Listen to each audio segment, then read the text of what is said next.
Aujourd'hui, on va aborder un sujet original, l'écriture inclusive. Ce qui concerne l'écriture inclusive, on a déjà, semble-t-il, observé des conséquences positives à sa mise en place dans certains contextes. C'est l'agence de communication Mots-Clés qui l'a expliqué à la dernière table ronde sur l'écriture inclusive qui a eu lieu il y a quelques semaines.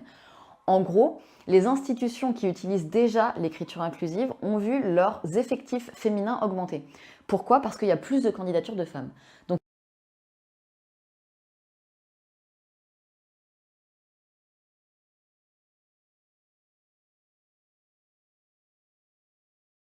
pas la langue qui va changer les mentalités.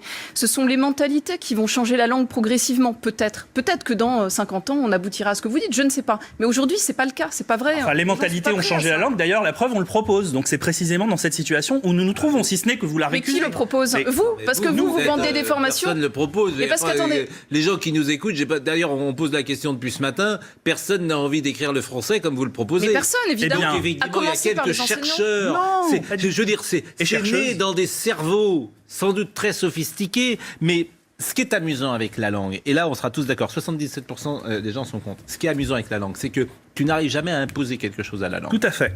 Et là, quand tu as un pouvoir central qui dit « boum !»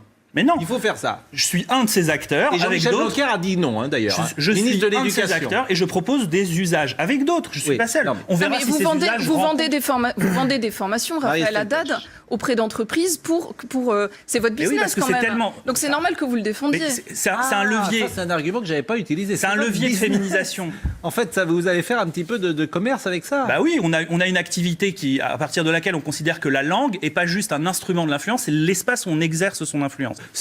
En réalité, l'écriture inclusive, ça fait un moment qu'elle est utilisée dans plein de milieux, et notamment dans les milieux militants. Mais là, ce qui a vraiment fait basculer le truc dans le débat public, c'est que ça a été utilisé dans un manuel scolaire à la rentrée. Et quand on touche aux enfants, bah, ça plaît pas trop qu'à l'Académie française.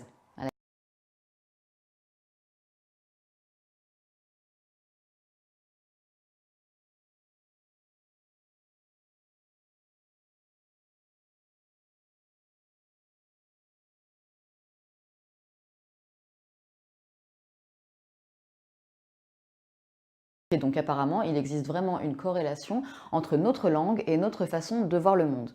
Maintenant, la question, c'est de savoir si ça s'applique aussi au genre. À savoir, est-ce que la notion de genre dans la langue influence notre notion de genre dans la société? Et est-ce que ça a un impact sur les inégalités hommes-femmes? Et bien figurez-vous que ça aussi, ça a été étudié. En 2013, une étude s'est penchée sur le rapport entre la présence plus ou moins marquée du genre dans la langue et certains indices économiques de l'égalité entre les hommes et les femmes. Pour ça, les langues ont été classées sur une échelle allant de 1 à 4, de la moins genrée à la plus genrée, et en fonction de 4 critères. Est-ce qu'il existe une différence entre le féminin et le masculin? Si oui, est-ce qu'il existe un genre neutre?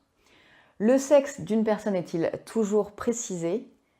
Et les objets ont-ils un genre?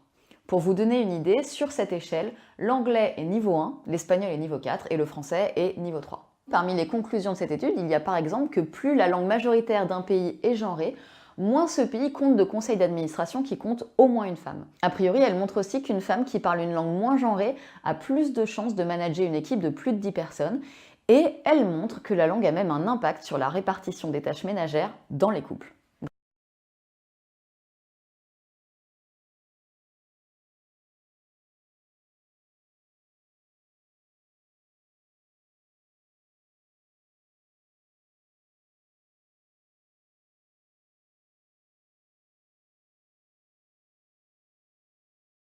À chaque fois que j'ai eu l'occasion d'appliquer les règles de l'écriture inclusive dans cette vidéo, du moins celles qui peuvent s'appliquer à l'oral, je l'ai fait. Et c'était pas si souvent que ça au final. Par exemple, au début, je disais les spectateurs et spectatrices. Ensuite, je me suis mis à dire les spectateurs.ris.s.